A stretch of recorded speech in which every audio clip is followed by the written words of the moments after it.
Oi, gente! Bem-vindos a mais um vídeo de Explicando GOT para meu namorado. Hoje nós vamos continuar falando sobre os outros e suas reais intenções.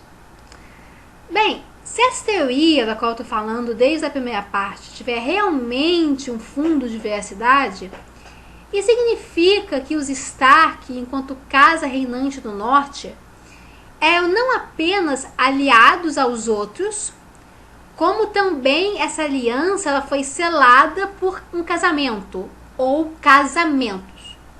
E logo, o sangue outro corre pelas veias da família, até hoje.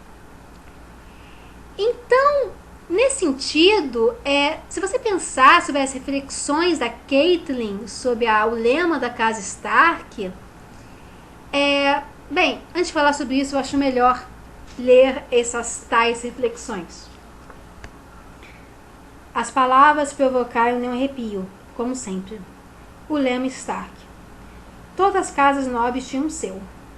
Lemas de família, pedra de toque, espécies de oração, que alardeavam honra e glória, prometiam lealdade e verdade, juravam fé e coragem.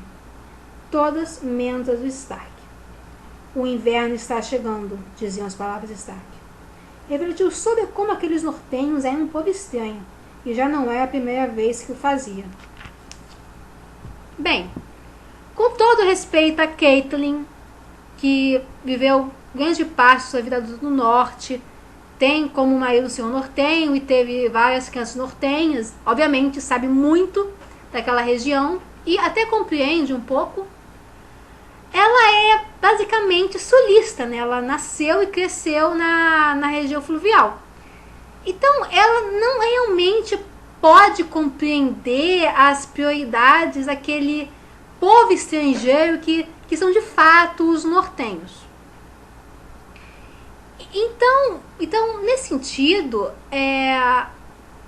o inverno está chegando não é realmente um alerta, como a Catelyn parece pensar, mas muito mais pro lado de uma ameaça interna, tipo um alerta para que a família nunca se esqueça do sangue que corre nas suas veias e o que pode ocorrer se essa aliança familiar, por assim dizer, for quebrada algum dia. E como casa principal do norte, esse alerta interno também, né, ressoa para as demais famílias importantes do norte, que eu arrisco dizer que também tem sangue outro nas veias. Então, diferentemente do que a Catelyn parece pensar, o inverno está chegando em realidade uma ameaça muito mais no clima de ouça-me rugir dos Lannister do que uma coisa como, sei lá, crescendo fortes dos Tyrell. Enfim. Então, em resumo, os Stark eles têm essa íntima conexão com a magia e com os outros. E essa ligação com o norte distante, esse sangue estrangeiro que corre nas veias deles e lhe dá habilidades especiais da família, os coloca, se você parar para refletir sobre o tema, em direta oposição aos Valyrianos, que em realidade surgiram aproximadamente na mesma época do outro lado do planeta, né? Do continente oposto. Então, o que há com os Valyrianos? Porque tem uma coisa muito peculiar neles, né? Eles não são seres humanos comuns. Assim, eu digo, pessoas normais, elas não têm cabelos prateados e olhos púrpura, né? Isso é muito mais que um gene recessivo. Isso é um gene simplesmente que não existe. Eu sei que a genética no mundo de George Martin é peculiar, mas isso parece demais, né? Assim como o fato que, assim, não me entendam mal, os Targaryen eles não são imunes ao fogo. Essa é uma lenda comum entre os fãs. Mas mesmo assim, eles possuem uma habilidade muito interessante de serem algo imunes a eles. Por exemplo, Eles gostam muito de banhos quentíssimos, nos quais a maioria das pessoas se tem queimaduras muito feias.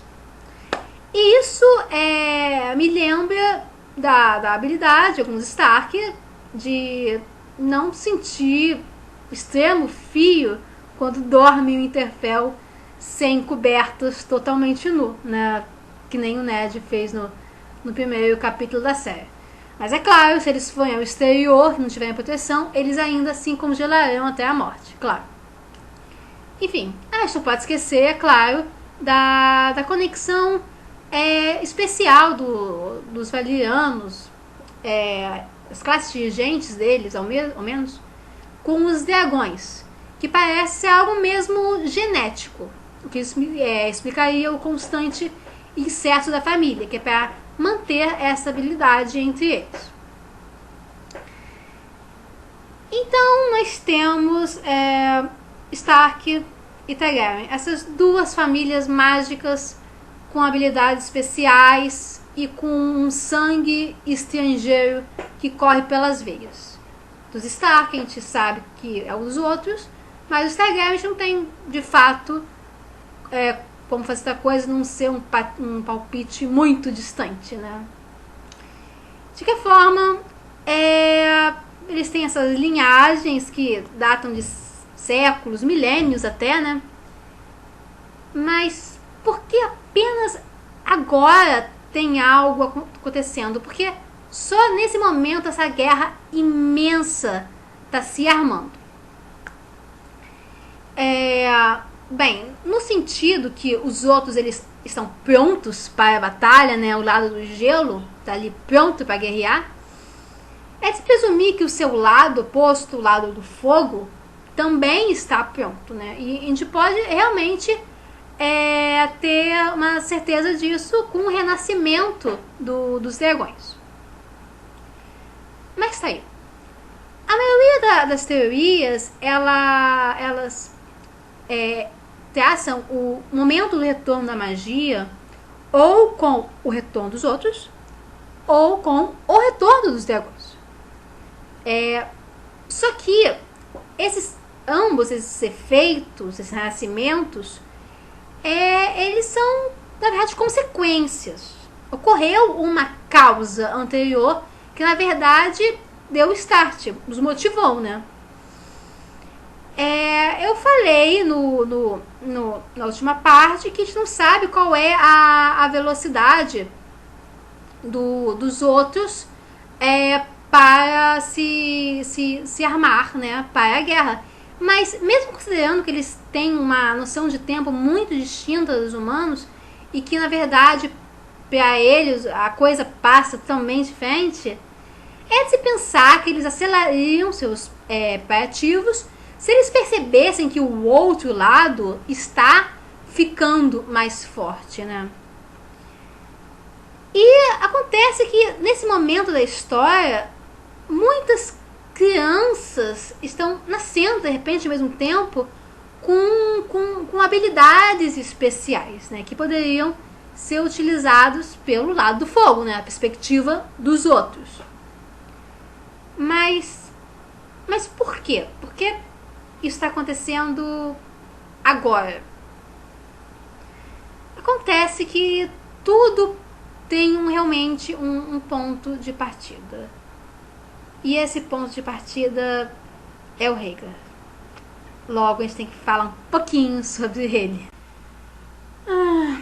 Rhaegar. Assim, de todos os personagens que jamais apareceram nos livros e consequentemente na série, o Rhaegar é um dos mais desconcertantes. Porque, assim, nenhuma das ações e decisões dele fazem realmente sentido. Quer dizer, aparentemente. De repente, tudo que ele realizou, por mais paradoxal que pareça, tem lógica. Mas os leitores ainda não têm acesso às informações que esclarecem tudo.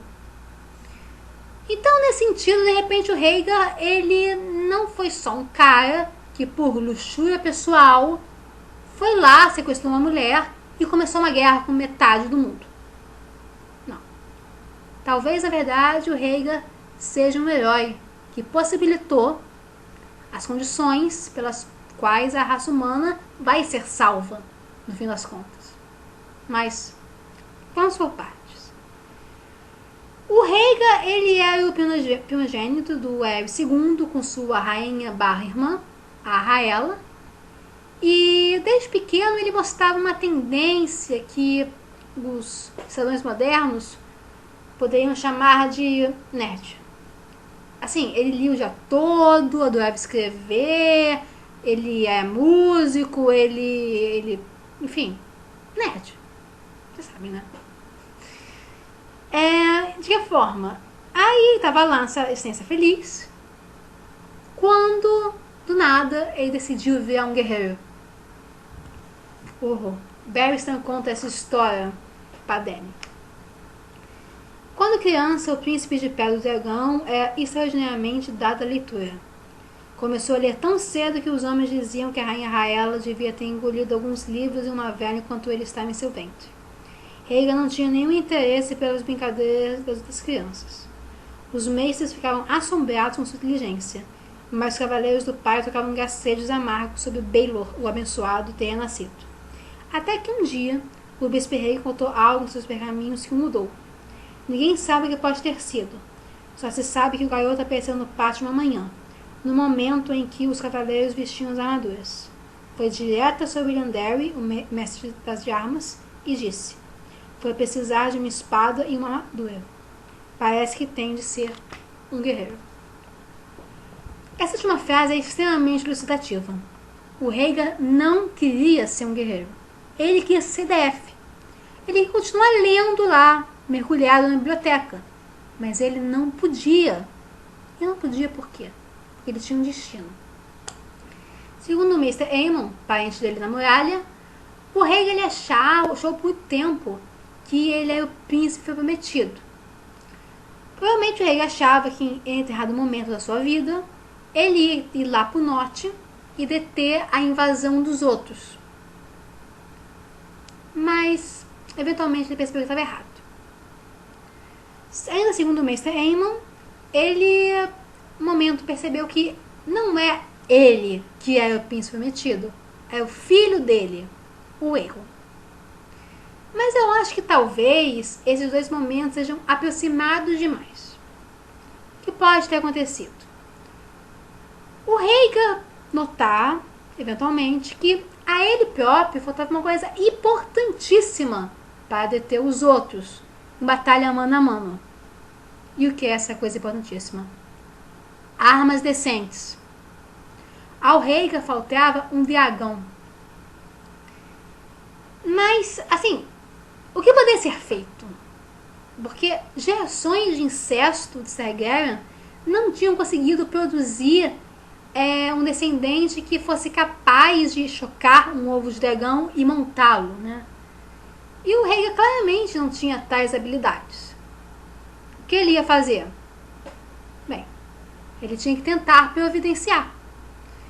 E é nesse sentido que nós compreendemos muito melhor o casamento dele com a princesa dornense Elia. Porque, assim, sejamos francos, o casamento com Dorne foi, no caso, uma burrice gigantesca do ponto de vista político. Porque Dorne já estava entregado aos demais reinos, estava tudo de boa, tinha acontecido um casamento Targaryen com os Martell há poucas gerações e, mais importante, os Lannister estavam avançando com uma proposta matrimonial na figura da Cersei, que é a filha da mão do rei, Tyrion Lannister, que também calhava de ser um dos senhores mais poderosos e temidos do reino. Tal.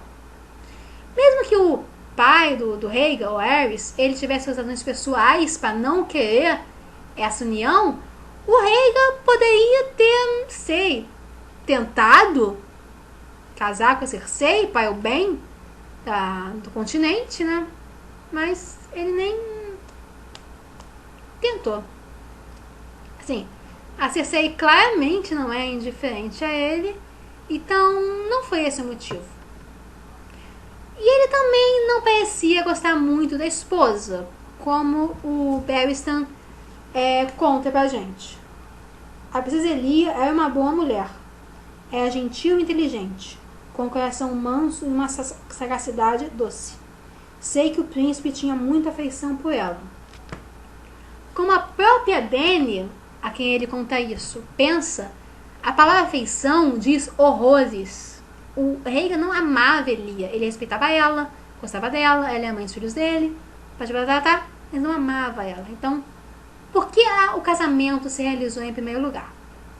Na minha opinião, foi porque o Rhaegar, ele percebeu que se ele tivesse uma chance de produzir domadores de dragões, era com essa mulher, que tinha sangue Targaryen nas veias há relativamente recente, assim, do ponto de vista temporal, e de repente ela poderia produzir com ele, que tinha uma grande dose de sangue valeriano, alguém que fosse capaz de chocar um dragão e produzir uma arma contra os outros. Nesse caso, o Rhaegar e Elia produziriam juntos o príncipe que foi prometido. Quando o filho deles, o Aegon, nasceu, depois de ter sido concebido, na noite que o cometa vermelho passou lá, Porto Real e tal, o rei provavelmente pensou que isso estava certo, que ele tinha agido corretamente, fazendo o que ele ia, e produzindo essas crianças, arriscando a decisão do reino, né? Enfim. E infelizmente tudo ficou de boas por um tempo, até que o Rhaegar percebeu que não estava certo, que essa não é a estratégia adequada para lidar com o futuro problema. De fato, o que o Rhaegar pode muito bem ter percebido, pouco depois do torneio de Harrenhal, foi que o retorno dos outros não era um apocalipse que precisava ser impedido por uma batalha épica, fogo versus gelo, muita morte, até que os outros fossem empurrados de volta, passados onde estiveram. Enfim, não é esse o caminho.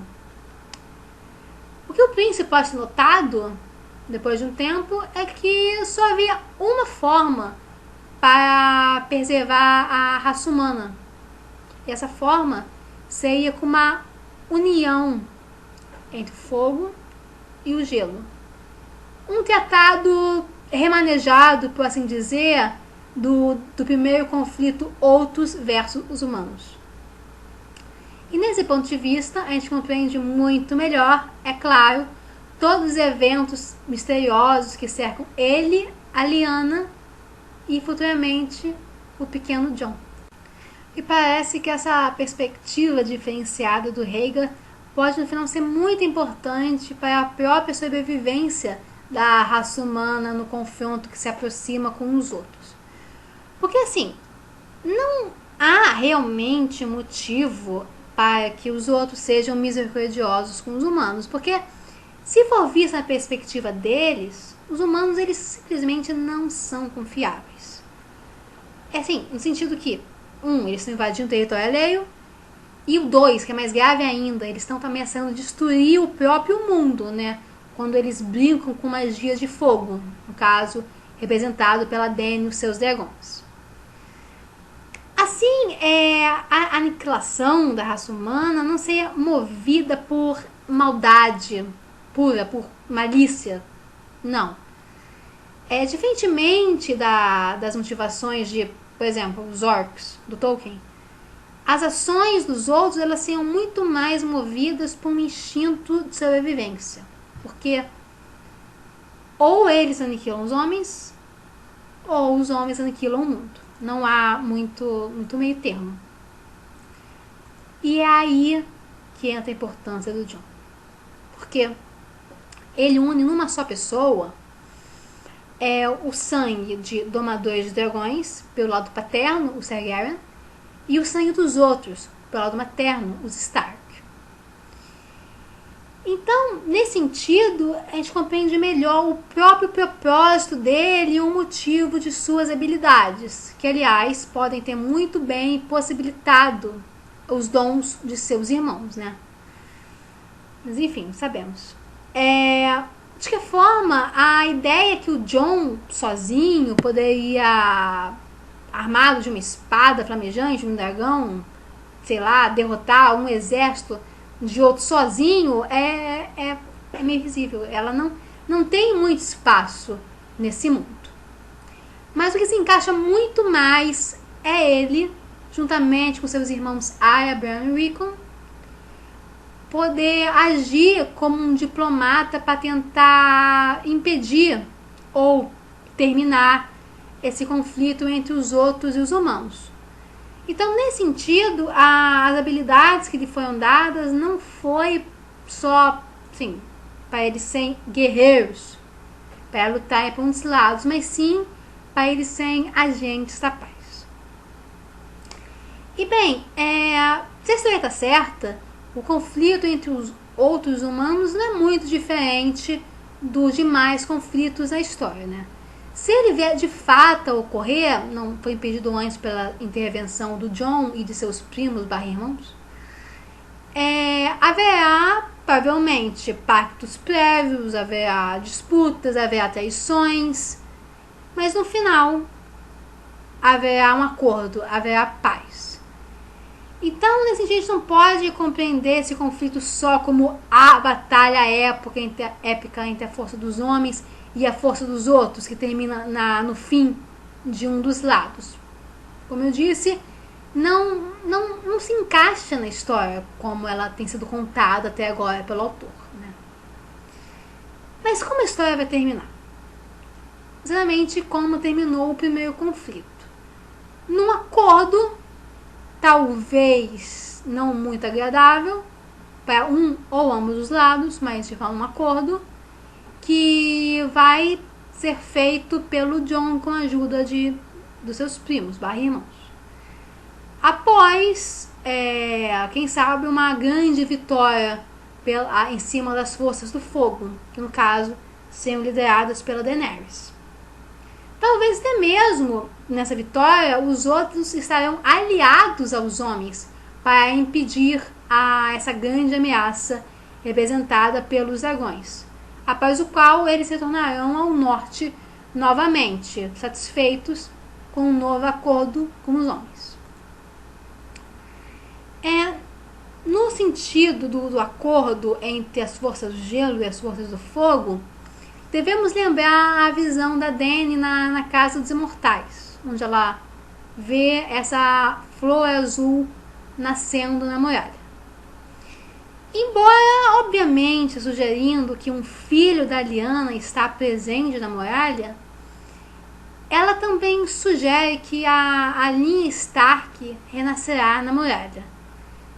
Então podemos prever, talvez, que o Jon, ele depois de ressuscitado e fazer esse tratado com os outros, ele pode muito bem se tornar um novo rei da muralha, antes de lutar com as forças da Nênia. No fim, contudo, um pacto deverá ser feito. E que melhor maneira de cimentar um pacto com um casamento, não é? No caso, Jon e a Daenerys se uniriam por meio do matrimônio e gerariam aquele que eu já falei em vídeos anteriores, a canção do gelo e do fogo. Enfim, se gostaram desse vídeo, curtam. Se quiserem, compartilhem. Se já mais vídeos como esse, é só escrever aqui embaixo. E não deixem de comentar se acharam esse fim muito piegas ou o que. Tem suas opiniões sobre essa teoria. E não se esqueçam de sugerir temas para novos vídeos. Estou sempre precisando. Beijinho, gente.